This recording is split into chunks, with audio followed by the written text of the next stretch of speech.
নমস্কার, দেখছেন Birbhum news TV. জানাবো আজকের বাছাই করা গুরুত্বপূর্ণ 10টি তাজা খবর। শুরুতেই হেডলাইন। বুধেই ইয়েমেনে ফাঁসি কেরলের নার্স নিমিষা প্রিয়া, কিছুই করার নেই জানালো কেন্দ্র। মানুষের সমস্যা যেন না হয়, 21শে জুলাই নিয়ে মামলা হাইকোর্টে। বাংলায় 1.5 কোটি বহিরাগত থাকে নিশ্চিন্তে, তাহলে আমাদের 22 লক্ষ বাঙালি হেনস্থা কেন? প্রশ্ন তুলে পথে নামার বার্তা মুখ্যমন্ত্রীর। প্রতিবাদের মৃত্যু, শেষ নিঃশ্বাস ত্যাগ করলেন বিভাগীয় প্রধানের বিরুদ্ধে যৌন হেনস্থার অভিযোগ তোলা নির্যাতিতা। বুধবার ভিন রাজ্যে পরিযায়ী শ্রমিকদের হেনস্থার প্রতিবাদে মমতার সঙ্গে মিছিলে হাঁটবেন অভিষেক। হাসনাবাদে গিয়ে ধরল পুলিশ, ভাঙড়ে রাজ্জাক খাঁ খুনে গ্রেপ্তার আরও এক। রোগীকে খাটিয়ায় নিয়ে 1.5 কিমি হাঁটা, বেহাল রাস্তার ছবি এই বাংলারই। জম্মু কাশ্মীরে ওমরদের উপর আক্রমণকে লজ্জাজনক আখ্যা মমতার। এছাড়াও রয়েছে আরো বেশ কিছু গুরুত্বপূর্ণ খবর, তাই অনুরোধ করব ভিডিওটি শেষ পর্যন্ত মনোযোগ দিয়ে শুনুন। শেষ রক্ষা হলো না, ইয়েমেনে ভারতীয় নার্স নিমিষা প্রিয়ার মৃত্যুদণ্ড কার্যকর হচ্ছে 16ই জুলাই। সোমবার সুপ্রিম কোর্টে দাঁড়িয়ে কার্যত অসহায় আত্মসমর্পণ কেন্দ্রীয় সরকারের।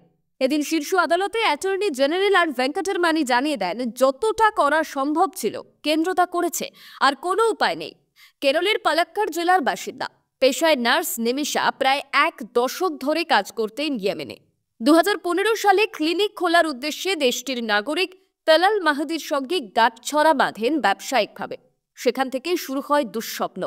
অভিযোগ, মাহদি তার পাসপোর্ট কেড়ে নেন, তাকে ধর্ষণ, শারীরিক নির্যাতন এবং মাদক খাওয়ানোর মতন ঘটনা ঘটে। এমনকি সরকারি কাগজে স্ত্রীর নামেও তার পরিচয় দেন মাহদি। পুলিশের দ্বারস্থ হয়েও কোনো সুরাহা মেলেনি। নরক যন্ত্রণার থেকে মুক্তি পেতে মাহদিকে ইনজেকশনের ওভারডোজ দেন নিমিষা। ঘটনাস্থলেই মৃত্যু হয়। পরে তার দেহ টুকরো করে জলের ট্যাঙ্কে লোপাট করার চেষ্টা হয় বলে অভিযোগ। দেশ ছাড়ার সময় ধরা পড়েন নিমিষা। 2018 সালে মৃত্যুদণ্ডের সাজা দেয় ইয়েমেনের আদালত। সেই রায় কার্যকর হওয়ার কথা গত জানুয়ারিতে, কিন্তু ভারতের তরফে বহুবার কূটনৈতিক চেষ্টায় তা পিছিয়ে দেওয়া হয়। সম্প্রতি নিহতের পরিবারকে রক্তমূল্য হিসাবে $1 মিলিয়ন দেওয়ার প্রস্তাবও দেওয়া হয়, কিন্তু তারা তা প্রত্যাখ্যান করে। অবশেষে কেন্দ্র জানায়, ইয়েমেনের প্রেসিডেন্ট রশাদ আলী আলিমি গত 30শে ডিসেম্বর সাজায় শিলমোহর দিয়েছেন। সেই সিদ্ধান্ত আর বদলানো যাচ্ছে না। 36 বছর বয়সী নার্স নিমিষার ফাঁসি কার্যকর হলে তা হবে এক হৃদয় বিদারক নজির। বিদেশে আটকে পড়া ভারতীয় নারীর জীবন রক্ষা নিয়ে আন্তর্জাতিক মহলেও তৈরি হয়েছে উদ্বেগ। 21শে জুলাই শহীদ দিবসের সভা ঘিরে এবার কলকাতা হাইকোর্টে মামলা। প্রতি বছরের মতন এবারেও ধর্মতলার সমাবেশ নিয়ে সাধারণ মানুষের দুর্ভোগের আশঙ্কা তুলে আদালতের দ্বারস্থ হল অল ইন্ডিয়া লয়ার্স ইউনিয়ন। সোমবার আদালত এই মামলার শুনানির অনুমতি দিয়েছে বলে আদালত সূত্রে খবর। মামলার স্পষ্ট দাবি, রাজনৈতিক অধিকার সকলের আছে, কিন্তু তা যেন সাধারণ মানুষের জীবনের সমস্যা সৃষ্টি না করে। বিশেষ করে শহরের যানজট, জরুরি পরিষেবা ব্যাহত হওয়া এবং ট্রাফিক নিয়ন্ত্রণে পুলিশের ভূমিকা নিয়ে প্রশ্ন তুলছে আবেদনকারী সংগঠনটি। তাদের আর্জি, রাজ্য পুলিশ যেন এমন ব্যবস্থা নেয় যাতে রাজ্যের বিভিন্ন জেলা থেকে আগত মিছিল এবং জমায়েতে শহরের স্বাভাবিক জীবন ব্যাহত না হয়। প্রসঙ্গত, 1993 সালের 21শে জুলাই তৎকালীন যুব কংগ্রেসের নেত্রী মমতা বন্দ্যোপাধ্যায়ের নেতৃত্বে ধৃত কর্মীদের মুক্তির দাবিতে আন্দোলনে নামেন কংগ্রেস কর্মীরা। অভিযোগ ছিল, সেই সময় সিপিএম শাসিত সরকারের বিরুদ্ধে ছাপ্পা ভোট, রিগিংয়ের মতন অভিযোগ। ধর্মতলায় পুলিশের গুলিতে মৃত্যু হয় 13 জন যুব কংগ্রেস কর্মীর। সেই ঘটনার স্মৃতিতে প্রতি বছর তৃণমূল কংগ্রেস 21শে জুলাই দিনটিকে শহীদ দিবস হিসাবে পালন করে থাকে। এই উপলক্ষে প্রতি বছর রাজ্যের বিভিন্ন প্রান্ত থেকে লক্ষ লক্ষ কর্মী সমর্থক ধর্মতলায় সমবেত হয়। স্বাভাবিকভাবে কলকাতা শহরের যান চলাচল বিঘ্নিত হয়। এবার আদালতের নজর থাকায় সভা ঘিরে প্রশাসনের ভূমিকা আরও কড়া হতে পারে বলে মনে করছে ওয়াকিবহল মহল। এই খবর শুনছেন বীরভূম নিউজ টিভি চ্যানেল থেকে। খবরটি যদি ভালো লাগে তাহলে একটা লাইক করবেন, আর আপনি কোন জেলা থেকে আমাদের এই ভিডিওটি দেখছেন তা কমেন্ট করে জানাবেন। ফিরে আসছি পরবর্তী খবরে। ভিন রাজ্যে বাংলাভাষীদের উপর নিপীড়নের অভিযোগে ফের সুর চড়ালো রাজ্যের শাসক দল। সরকারি কেন্দ্রকে বিঁধলেন মুখ্যমন্ত্রী মমতা বন্দ্যোপাধ্যায়। বিধানসভায় বারবার এই ইস্যুতে সোচ্চার হওয়ার পর এবার মন্ত্রিসভার বৈঠকেও সেই বার্তায় দিলেন মমতা। সোমবার নবান্নে মুখ্যমন্ত্রীর নেতৃত্বে আয়োজিত রাজ্য মন্ত্রিসভার বৈঠকে উঠল বাংলাভাষীদের নিরাপত্তার প্রশ্ন।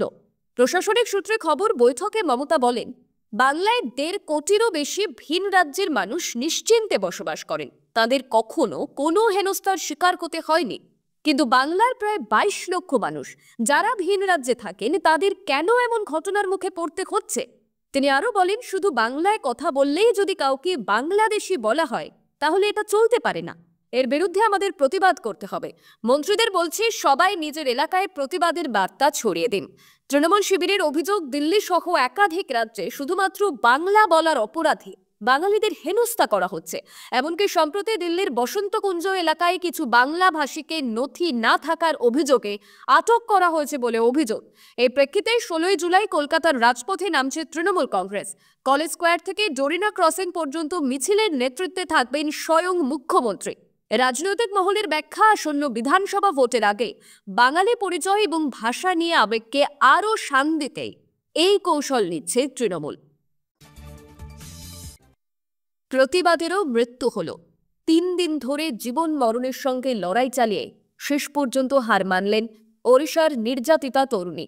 নিজের গায়ে আগুন লাগিয়ে আত্মপ্রত্যাগের পথ বেছে নেওয়া সেই ছাত্রের মৃত্যু হল ভুবনেশ্বর এইমসে।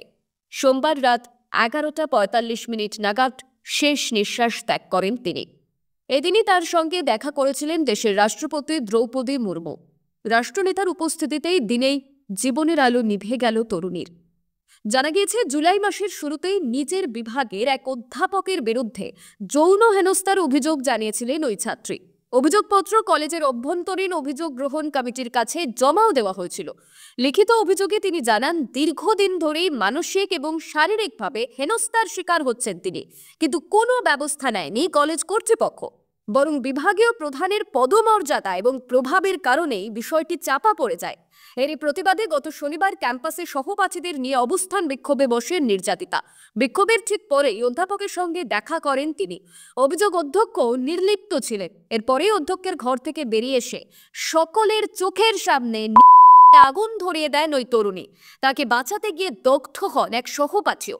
দুজনকে স্থানীয় হাসপাতালে ভর্তি করা হয়, কিন্তু তরুণীর দেহের প্রায় 95% শনিবারই তাকে ভুবনেশ্বর এইমসে স্থানান্তরিত করা হয়। চিকিৎসকদের তরফে সর্বোচ্চ চেষ্টা সত্ত্বেও শেষ রক্ষা হয়নি। মৃত্যুর খবর জানার পর চরম শোকের ছায়া নেমে আসে ছাত্র মহলে। এই ঘটনা ঘিরে তীব্র আলোড়ন তৈরি হয়েছে গোটা রাজ্যে। প্রশাসনের নীরব ভূমিকা এবং কলেজ কর্তৃপক্ষের নিষ্ক্রিয়তা নিয়ে উঠছে প্রশ্ন। শিক্ষার্থীদের একাংশের দাবি, এই মৃত্যু শুধু একজন ছাত্রীর নয়, এ আসলে শিক্ষাঙ্গনের মানবিকতার পরাজয়। ভাঙড়ের রাজ্জাক খাঁ খুনে আরও এক গ্রেপ্তার। 72 ঘন্টার মধ্যেই 5 অভিযুক্তকে গ্রেপ্তার করল পুলিশ। সোমবার রাতে হাসনাবাদের সদরপুর থেকে ধরা পড়ে রফিকুল খান নামে এক যুবক। সে বিজয়গঞ্জ বাজারের চকমরিচা গ্রামের বাসিন্দা। পুলিশ সূত্রে খবর, রাজ্জাক খাঁ খুনের পরিকল্পনায় রফিকুলও সরাসরি যুক্ত ছিল। তদন্তকারীদের দাবি, খুনের অন্তত 15 দিন আগে রাজ্জাককে সরিয়ে দেওয়ার ছক কষা হয়েছিল, কিন্তু প্রথম পরিকল্পনা সফল হয়নি। এরপর ফের পরিকল্পনা বদলে ফাঁকা জায়গায় ডেকে নিয়ে গুলি করে খুন করা হয় রাজ্জাককে। এই ঘটনায় রাজনৈতিক রং ক্রমেই স্পষ্ট হচ্ছে, কারণ ধৃতদের অধিকাংশই তৃণমূল ঘনিষ্ঠ বলে দাবি এলাকাবাসীর। এদের মধ্যে মোফাজ্জল মোল্লা নামক মূল অভিযুক্তকেও রবিবার গ্রেপ্তার করে পুলিশ। যদিও প্রথম থেকে গোটা ঘটনার দায় আইএসএফ এর ঘাড়ে চাপিয়ে আসছেন ক্যানিং পূর্বের তৃণমূল বিধায়ক শওকত মোল্লা। তবে বাস্তব চিত্র বলছে অন্য কথা। পুলিশি তদন্তে উঠে এসেছে, খুনের সঙ্গে জড়িত আজহার উদ্দিন মোল্লাও বর্তমানে তৃণমূলের সঙ্গেই যুক্ত। যদিও একসময় সে আইএসএফ করত, পরে শওকত মোল্লার হাত ধরেই তৃণমূলে যোগ দেয়। ঘটনার জট কাটাতে মরিয়া পুলিশ। জিজ্ঞাসাবাদ চলছে জোর কদমে। স্থানীয় মহলে উঠছে প্রশ্ন, যদি ধৃতদের অধিকাংশই শাসক দলের সঙ্গে যুক্ত থাকে, তবে রাজনৈতিক স্বার্থের সংঘর্ষই কি এই খুনের মূল কারণ? এখনো পর্যন্ত পুলিশ স্পষ্ট করে কিছু না বললেও তদন্তের গতি দেখে অনুমান করা যাচ্ছে, আগামী দিনে আরো চাঞ্চল্যকর তথ্য সামনে আসতে পারে। তবে রাজনৈতিক প্রতিহিংসা থাকলে তা কতটা গভীর, তা নিয়েই জল্পনা বাড়ছে ভাঙড়ে। 21শে জুলাইয়ের শহীদ দিবসের ঠিক 5 দিন আগে রাজপথে নামছেন মুখ্যমন্ত্রী মমতা বন্দ্যোপাধ্যায়। এবার আর তিনি একা নন, তার সঙ্গে হাঁটবেন তৃণমূলের সর্বভারতীয় সাধারণ সম্পাদক অভিষেক বন্দ্যোপাধ্যায়ও। বুধবার দুপুর 1টায় কলেজ স্কোয়ার থেকে শুরু হবে এই পদযাত্রা, শেষ হবে ধর্মতলার ডোরিনা ক্রসিংয়ে। এই মিছিলের মূল সুর বিজেপি শাসিত রাজ্যগুলিতে বাংলাভাষী পরিযায়ী শ্রমিকদের উপর একের পর এক হেনস্থার প্রতিবাদ। তৃণমূল নেতৃত্বের মতে রাজনৈতিক অভিসন্ধিতেই বারবার বাংলা ভাষা এবং বাঙালিদের অপমানিত করা হচ্ছে, তা প্রতিহত করতেই পথে নামছেন তৃণমূল নেত্রী। রাজনৈতিক বিশ্লেষকদের মতে লোকসভা ভোটের ক্ষতে প্রলেপ দিয়ে নতুন করে শক্তি সঞ্চয়ের লক্ষ্যে এই মিছিল তৃণমূলের বড় কৌশল। 2026 সালের বিধানসভা ভোটের আগে বাঙালি আত্মমর্যাদার প্রশ্নকে সামনে এনে ফের বিজেপিকে চাপে ফেলতে চাইছেন দলনেত্রী। উল্লেখ্য, 2021 সালের বিধানসভা ভোটে বাংলা নিজের মেয়েকেই চায়, বাঙালি অপমানিত, এই স্লোগানগুলি ঘিরে জনমত গড়ে তুলেছিল ঘাসফুল শিবির। এমনকি 2024-এর লোকসভা ভোটেও জনগণের গর্জন, বাংলা বিরোধীদের বিসর্জন স্লোগান দেওয়া হয়েছিল। তৃণমূল শিবিরে অনেকদিন ধরে অভিষেক মমতা দূরত্ব নিয়ে গুঞ্জন চলছিল। এদিন তাদের একসঙ্গে পথে নামা সেই কল্পনা এবং জল্পনা ইতি টানবে বলেই মত রাজনৈতিক মহলে। শেষবার তারা একসঙ্গে মিছিলে হাঁটেন 2023 সালের 7ই মার্চ আন্তর্জাতিক নারী দিবসের প্রাক্কালে। 16 মাস পর ফের একত্রে পদযাত্রায় নামছেন তারা। বুধবারের মিছিল তাই কেবল প্রতিবাদের বার্তাই নয়, 21শে জুলাইয়ের মঞ্চের আগে রাজনৈতিক রণকৌশলেরও ইঙ্গিত। যন্ত্রণায় কাতর অসুস্থ রোগী খাটিয়ায় শুয়ে আছেন, চারপাশে তাকে ঘিরে কয়েকজন গ্রামবাসী। গাড়ি তো দূরের কথা, হাঁটাও যেন মৃত্যুযাত্রা।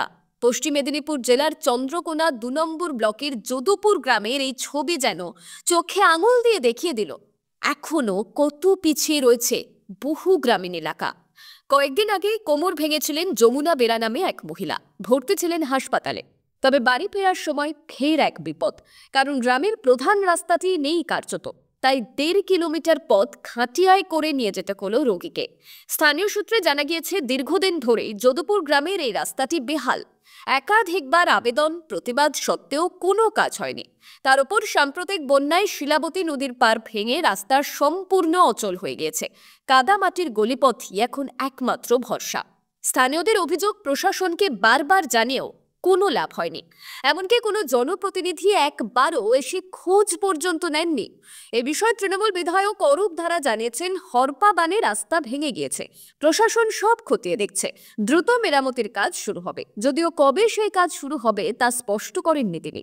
প্রসঙ্গত, কয়েকদিন আগে সবংয়ে অ্যাম্বুলেন্স ঢুকতে না পারায় দোলনায় চাপিয়ে কিশোরীকে হাসপাতালে নিয়ে যাওয়ার ঘটনা রীতিমতো চাঞ্চল্য ফেলে দেয়। এবার সেই একই ছবি ফের মেদিনীপুরে। সোমবার সকালে উত্তপ্ত হয়ে উঠল শ্রীনগর। জম্মু কাশ্মীরের মুখ্যমন্ত্রী ওমর আবদুল্লাহ শহীদদের সমাধিতে শ্রদ্ধা জানাতে গেলে পুলিশের সঙ্গে প্রাণঘাতী ধস্তাধস্তি বাঁধে।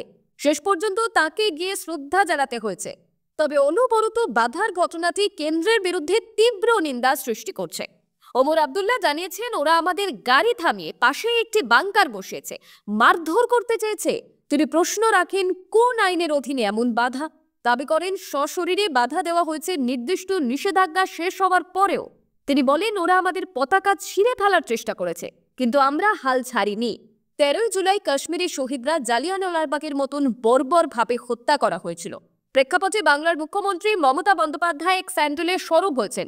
লিখেছেন, শহীদদের সমাধিতে যাওয়ায় ভুল কোথায়? একজন নাগরিকের গণতান্ত্রিক অধিকার কেড়ে নেওয়া হয়েছে, যেটা কোনোভাবেই গ্রহণযোগ্য নয়। এটা মর্মান্তিক, লজ্জাজনক।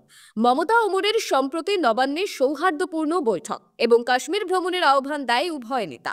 সে মিলন মুছে যেতে বসেছে কেন্দ্রীয় বাধার কারণে, যা তৃণমূলের ক্ষমতায় আরেকবার রাজনৈতিক আঁচড় ফেলে। রাজনীতিবিদ এবং বিশ্লেষকদের মতে শত্রুতা নয়, সংবেদনশীলতা, এমন বার্তা দিয়ে বাংলার শাসক দল এবার আন্দোলনে নামছে। মমতা ওমরের এই প্রতিবাদ জাতিসংঘ রাষ্ট্রীয় গণতন্ত্রের দলিল হিসাবে তুলে দিচ্ছে, বিশেষত নাগরিক এবং নেতৃবর্গের ব্যক্তিগত মর্যাদা রক্ষার দাবি। আজকের সমস্ত খবর এখানেই শেষ করলাম। তবে রাজ্যের রাজনীতি থেকে সাধারণ মানুষের প্রতিদিনের খবর, প্রতিটি ঘটনার নির্ভুল আপডেট পেতে নজর রাখুন বীরভূম নিউজে। সাংবাদিকতার নিষ্ঠা, গতি এবং সত্যতার জন্যই আমরা প্রতিজ্ঞাবদ্ধ। সঙ্গে থাকার জন্য ধন্যবাদ।